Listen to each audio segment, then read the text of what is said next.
Querida maestra Marce, es usted muy amable todas sus palabras y ¿se escucha bien?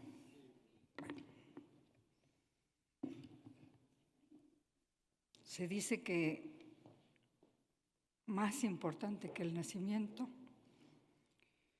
es la muerte de un ser humano. Que la muerte confronta lo que aprendió, lo que dejó sembrado en los corazones de las personas a su alrededor y su contribución al mundo. Quiero reiterar para la maestra Guadalupe Frausto Pérez nuestro reconocimiento y admiración. ¿No pasa la diapositiva?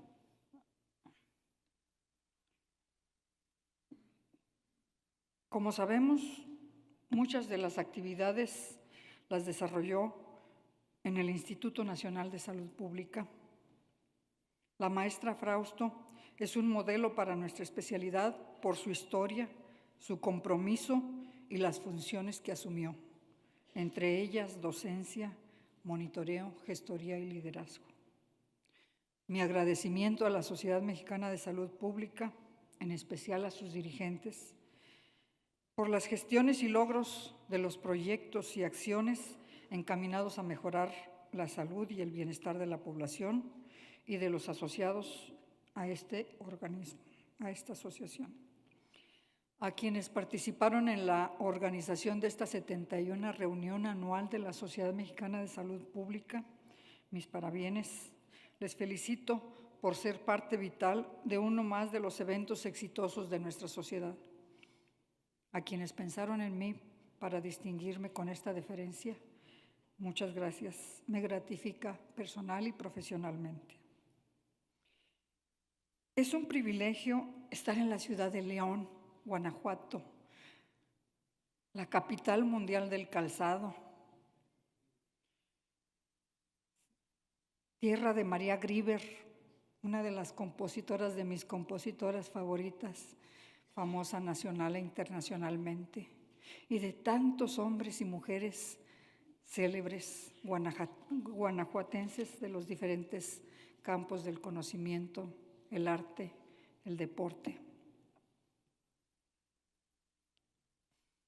En la exposición abordo temas conocidos, nada que ustedes no sepan, pero relacionado con hechos vividos por y con la maestra Guadalupe Frausto. Espero haber aplicado la perspectiva de género y el lenguaje incluyente. Ofrezco una disculpa si por economía del lenguaje, precisión o palabras neutrales llego a mencionar o se siente aludido solo uno de los géneros. Reitero que es para ambos. Algunas ideas se relacionan con los objetivos para el desarrollo sostenible. Pretendo recordar el pasado, el presente, vivirlo con ustedes, pero también me atrevo a vislumbrar el futuro con la impronta y el ejemplo de nuestra maestra y de tantos maestros que tuvimos en esa generación. Más que respuestas, tengo preguntas. Ojalá alguna sea interesante y nos lleve a reverdecer el paisaje de las ideas, como diría el poeta John Shardy, porque en ocasiones no es que no podamos ver el problema, no es que no podamos ver la solución, es que no podemos ver el problema. Dicen que la comunicación es el arte de hablar bien, pero el monitoreo y la gestoría son funciones esenciales. Nos permiten reunir información y evidencias y las interpretamos y las comunicamos. Con las palabras entonces materializamos nuestros pensamientos. Hablar bien no es solo por razones intelectuales. Las palabras son los hechos del lenguaje. Pueden dañar o ayudar. Pueden acreditar o descalificar, hacer accesible o difícil de entender, obtener algo o perderlo, y así las posibilidades infinitas y sus antónimos. Se acordarán de la señorita Frausto, como cariñosamente la conocimos todos. Dialogaba con gran propiedad,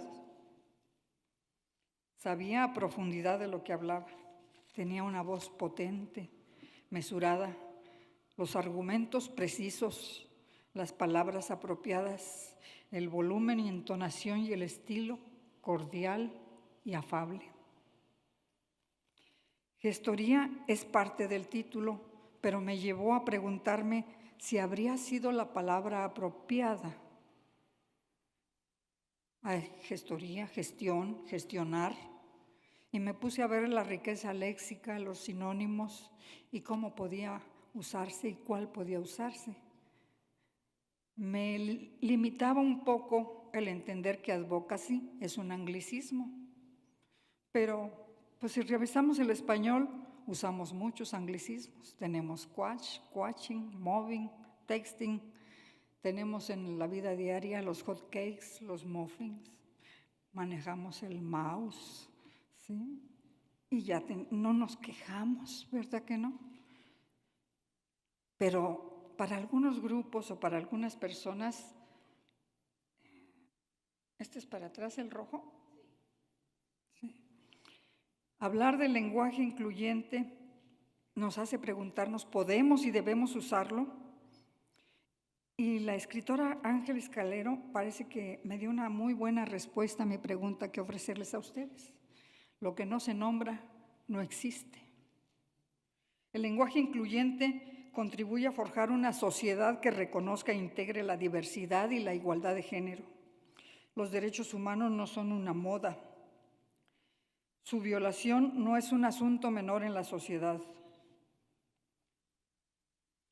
Usualmente nacen de una mala comunicación con el lenguaje y de facto se discrimina por género, discapacidad, orientación sexual, reproducción, raza, etnia, color de piel, lenguaje, idioma, religión, edad, entre tantas otras.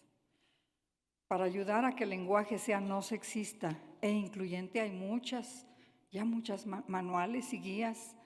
Hay cursos de capacitación, la CONAPRED, la CONAMED, la COESAMED, el Instituto de las Mujeres, nuestras instituciones se han aplicado a hacer esto. Pero hay personas renuentes al cambio. A ellas les recordaría que una palabra nueva es como una semilla fresca que se arroja al terreno de la discusión, como dijo un escritor alemán.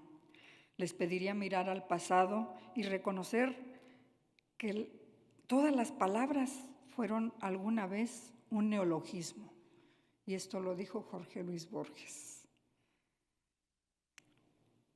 Bienvenido el diálogo que permita revisar los cambios y su impacto, aunque habría que ser selectivo y no enfrascarnos en controversias tan banales como el hecho de oponerse al uso del femenino y masculino, yo diría ambos, en profesiones y ocupaciones. Me dio mucho gusto en el desayuno oír que mis compañeras, dirigentes de la Sociedad Mexicana de Salud Pública, hablan de enfermeras y enfermeros,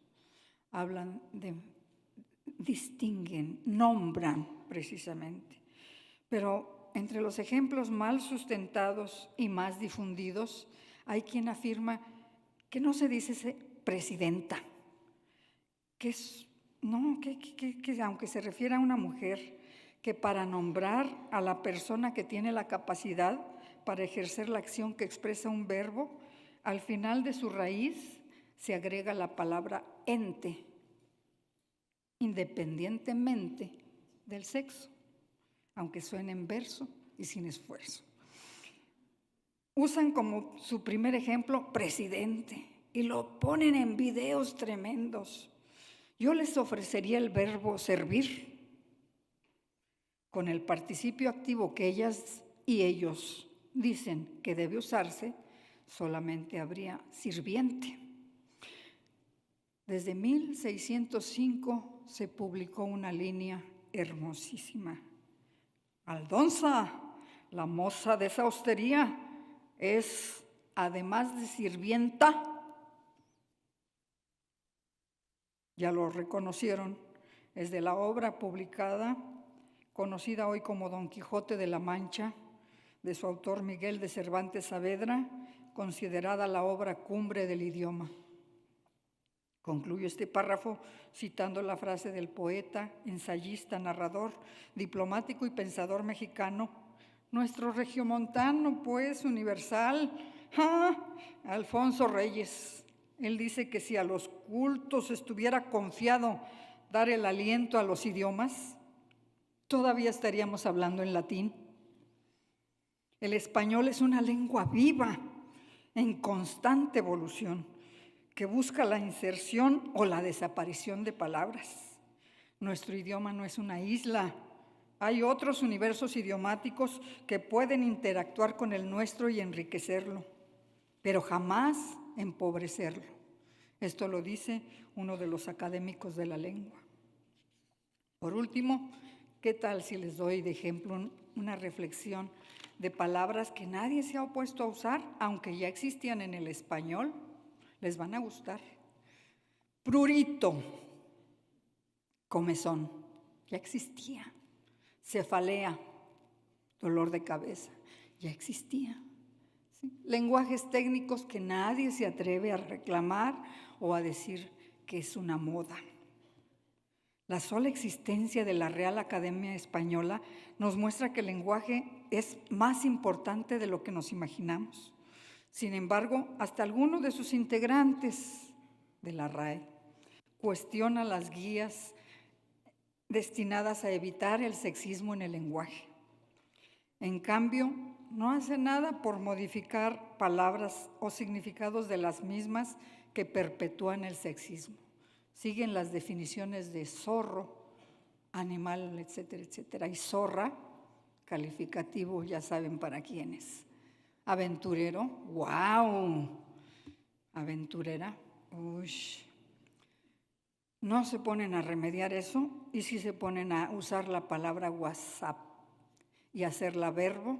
Yo whatsappeo, tú whatsappeas, él whatsappea, nosotros whatsappeamos, todos whatsappeáis. No todos son malas noticias. El Centro Internacional del Español de la Universidad de Salamanca y el Instituto de Ingeniería del Conocimiento de Madrid buscan neologismos en español a través de Twitter para incorporarlos a otro diccionario. Contradictoriamente a lo que anteriormente dije, la Real Academia Española dice que el lenguaje evoluciona con la sociedad. Se lo vamos a mandar al integrante de la RAE que lea esta declaración, que se debe adecuar a sus cambios y debe avanzar, y que por ello en ese año que declaró incorporó 1000 palabras. Comunicación. ¿Qué desafíos de los muchos que hay enfrentamos? México es un país de más de 120 millones, donde casi 6 millones tienen una o varias discapacidades. Una de las discapacidades a que me voy a referir es la que interfiere con la comunicación, la discapacidad auditiva, la neurológica, las dificultades de aprendizaje, pero tenemos también ejemplos de personas que han logrado superar esas limitaciones. Sabemos también de las múltiples acciones que a nivel internacional, entre ellas las convenciones de Naciones Unidas y la Convención Interamericana para la Eliminación de toda forma de discriminación para las personas con discapacidad. Y conocemos señalamientos del Consejo Internacional de Enfermería, entre ellos uno que afirma: en los cuidados de enfermería hay respeto y no hay restricciones en cuanto a consideraciones de edad, color, credo, cultura, discapacidad, enfermedad, género, orientación sexual, etcétera, etcétera. Claro que del dicho al hecho todavía hay mucho trecho. Qué pena. ¿No es así, colegas? ¿Qué podemos hacer? ¿Cómo enfrentamos este desafío? Existe la opción de prepararse con la certificación a través del Consejo Nacional de Normalización y Certificación de Competencias Laborales, el conocer. Si no conocen el conocer, difícilmente lo van a conocer con 2 diapositivas que les voy a presentar, pero lo pueden conocer en Google. Para este caso sería el estándar de competencia 385, que es el de prestación de servicios incluyentes para personas con discapacidad. Y el la norma oficial 015 nos habla de la atención integral a personas con discapacidad. Solo les quiero compartir 2 dudas. Hablan de inclusión social. Es un concepto tan amplio que, con todo respeto, no creo que el sector salud tenga la infraestructura, las atribuciones, las capacidades y el capital humano que pueda cubrir esto que está poniendo en la norma. Inclusión social. Tenemos que revisar ese concepto y ver si de veras podemos comprometernos o tenemos que hacer alianzas y tenemos que hacer algo más. Y nos habla también, y qué bueno que lo define, de que el lenguaje son palabras, son signos y son señas. Pero yo me pregunto, ¿cuánto del personal estará capacitado en el lenguaje de señas? Porque nos dice que es una obligación dar información a todas las personas y entre ellas, obviamente, a las personas con discapacidad auditiva que se comunican a través del lenguaje de señas. En cuanto a la discapacidad visual, como que tiene un poquito más de amplitud, pero sabemos que también está la limitación de la comunicación escrita, que se trata de subsanar con el lenguaje braille, ahora también digital, no solo manual. ¿Qué escenarios podemos encontrar? Para la lengua de señas hay clases presenciales y en internet, hay videos de YouTube. No me dio nada de comisión, pero lo voy a mencionar mucho. Hay ayuda auditiva con audífonos y programas digitales con subtitulado, con imagen, con voz. Hay programas para realizar transcripciones de voz a texto y pues todo lo que ustedes puedan ver adelante, porque la tecnología, cuando uno está diciendo algo, ya va más adelante. El CIE también ofrece otra recomendación para adecuarse a lo que estamos viendo y lo que estamos persiguiendo como un compromiso con la discapacidad, con las personas con discapacidad. ¿La diversidad lingüística es obstáculo o es una oportunidad para la comunicación? Los pueblos indígenas originarios tienen usos y costumbres propias. Un elemento muy importante que los distingue y les da identidad es el idioma, lengua indígena o lengua originaria, como precisamente se debe llamar. Las más habladas en nuestro país son el náhuatl, el maya y el quetzal. Se reconocen 68 lenguas originales y 364 variantes lingüísticas. El conocer, otra vez, tiene certificación el ECO 079, atención en su lengua materna a población hablante de lenguas indígenas.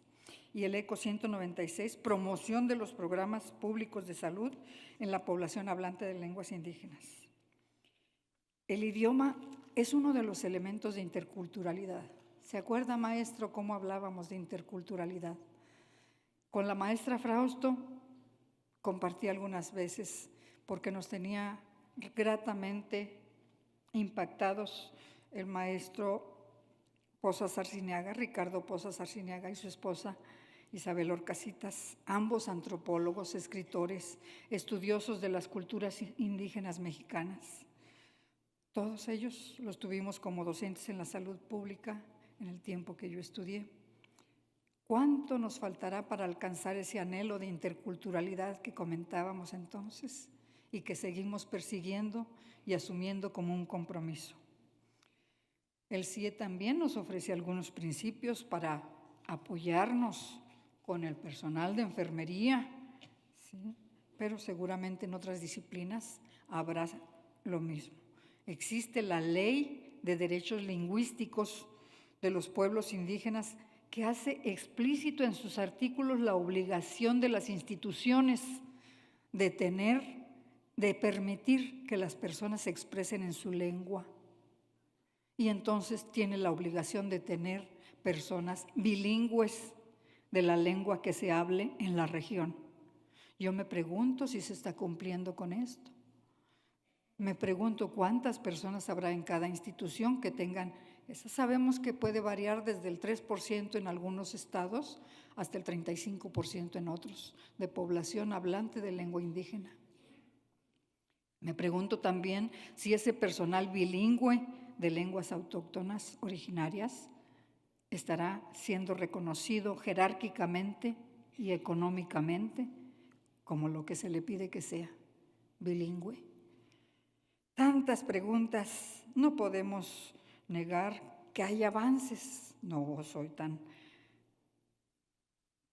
negativa, nos dicen luego, ¿verdad? Yo sé que el Estado, la sociedad y la comunidad está apoyando. ¿Cómo apoya?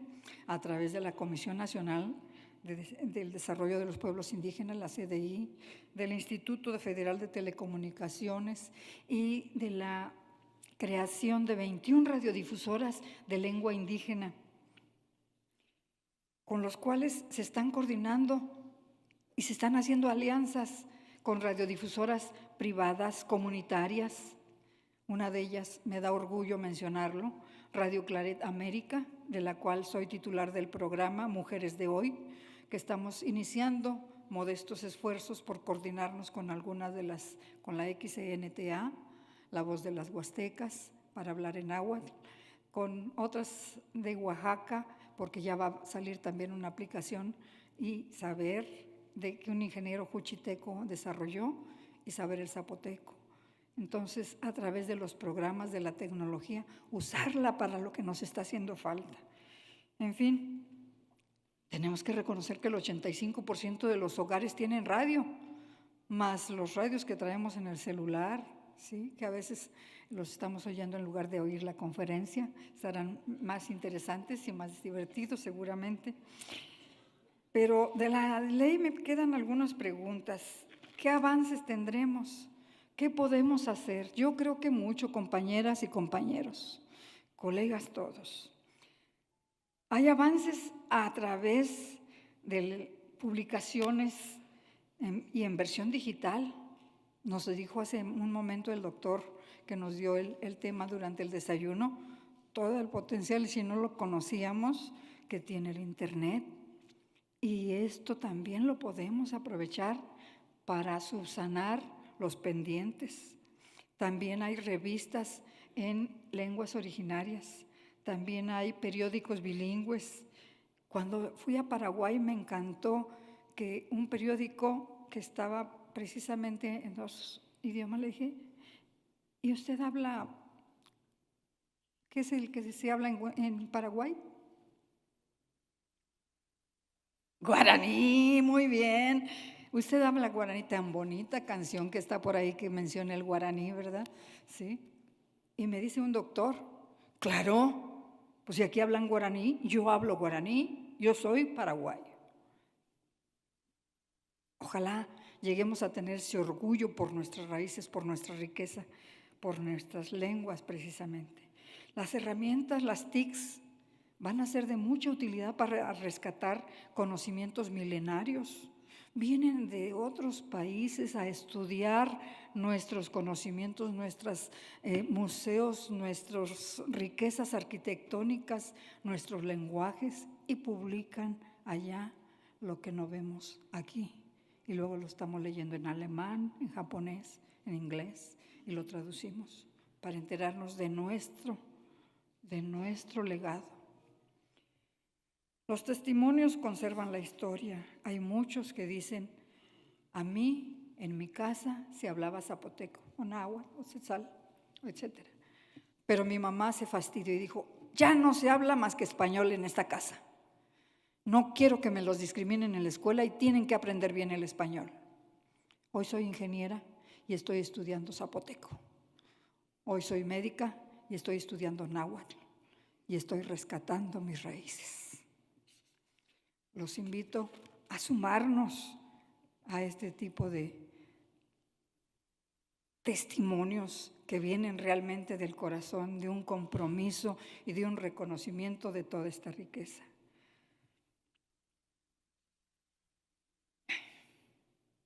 Perdón, estoy un poco desfasada con las diapositivas. Ustedes recordarán que si hablamos de gestión tendríamos que remontarnos a alguno de las publicaciones, sería la Biblia, Adán y Eva.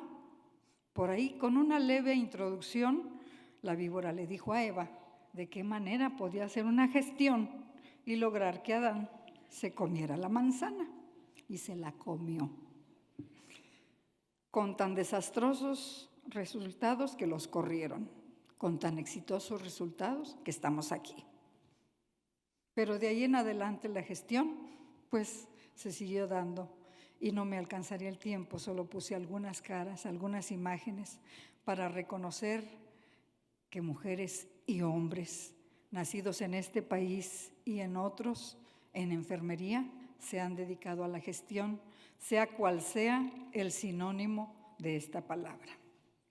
El tiempo es breve.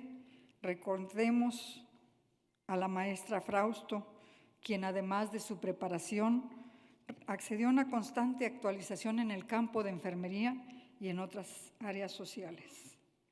Ella estudió enfermería de 1939 a 1941 en la Escuela de la Cruz Roja. Estudió partos de 1942 a 1943 en la ENEO de la UNAM. Tenía predilección por el Centro Materno Infantil Maximino Ávila Camacho. Fue el primero en su tipo en América Latina.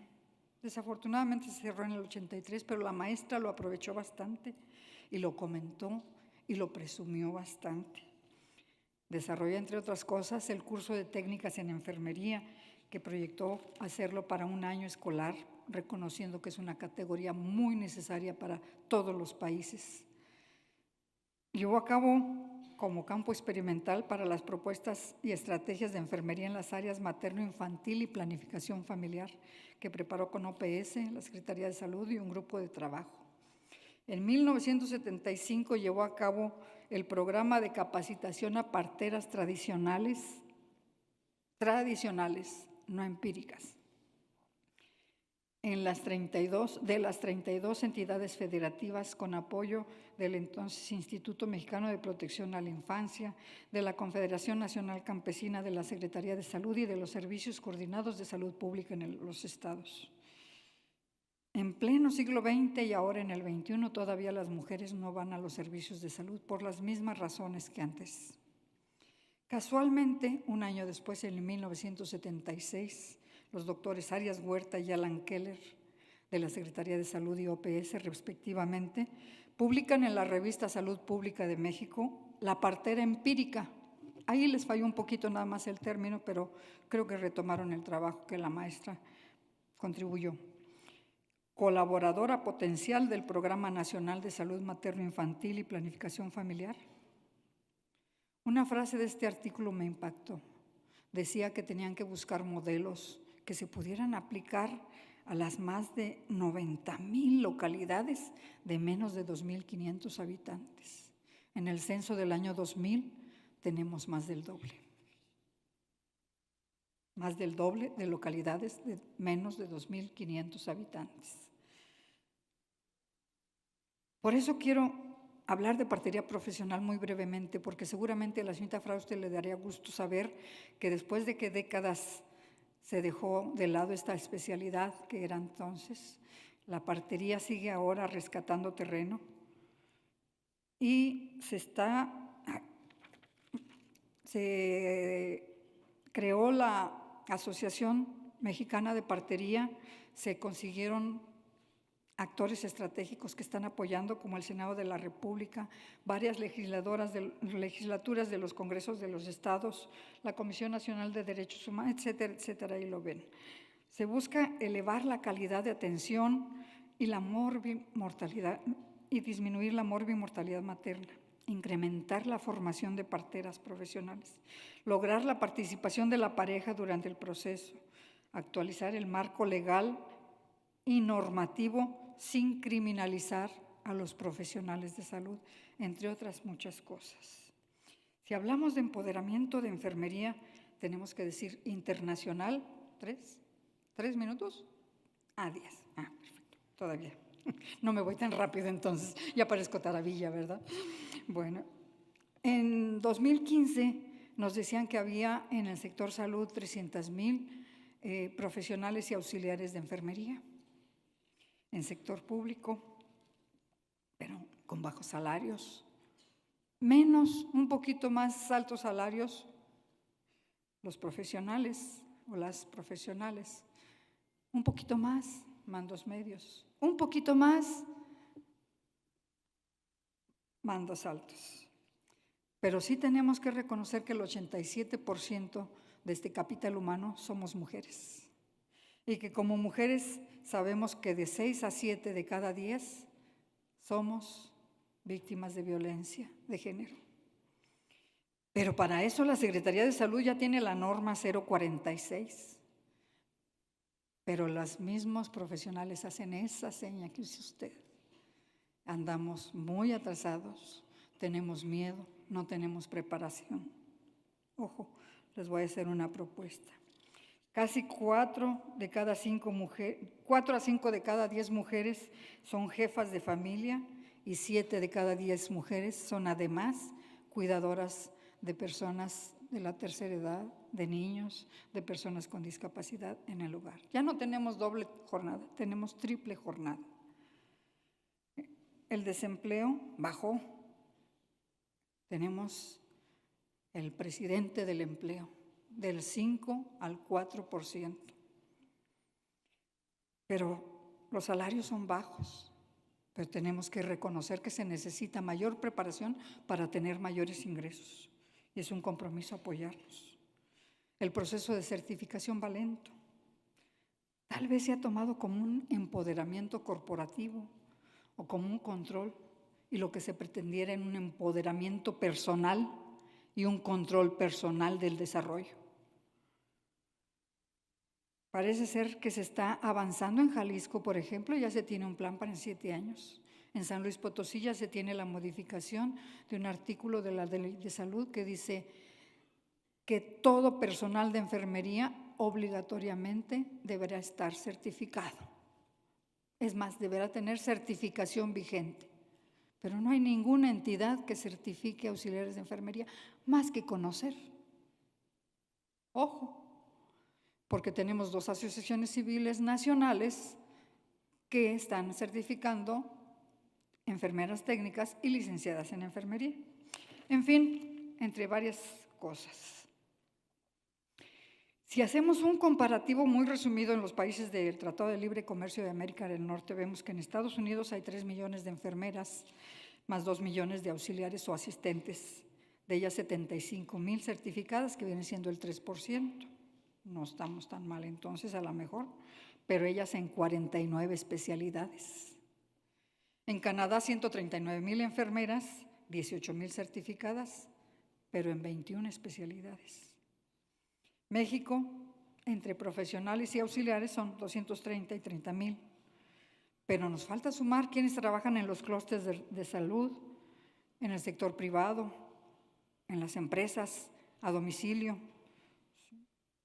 Además, la norma 019 ya nos reconoce 8 definiciones para enfermería. Monitoreo y gestoría es una prioridad actual. Desde 1994 el Tratado de Libre Comercio entró en vigencia. Las TIC empezaron a hablar de eso. También el Colegio Nacional de Enfermería. Es más, ese mismo año el colegio se puso muy guapo. Publicó la enfermera del Tratado de Libre Comercio. Pero hasta 2008 se publica el artículo Primer Seminario de Certificación para Enfermería en la revista del Colegio Nacional de Enfermeras. No tenemos acceso, no he conseguido, de veras lo busqué, cuántas personas están certificadas o como enfermeras técnicas o como enfermeras licenciadas. ¿Y por qué digo esto? Bueno, porque la certificación se vislumbra, se acepta, se promueve desde 1994 y no ha habido ningún problema con Trump en la revisión. Es una de las situaciones que tiene mucho interés. Y lo que yo veo como un posible aliado para enfermería, porque además ha establecido alianzas a nivel local nacional e internacional es el CONOCER. El CONOCER, que es el Consejo Nacional de Normalización y Certificación de Competencias Laborales, que yo no lo represento. Yo represento uno de sus 300 centros de evaluación que está en San Luis Potosí y que somos una asociación civil que nos llamamos Ongelistli AC, Crecimiento.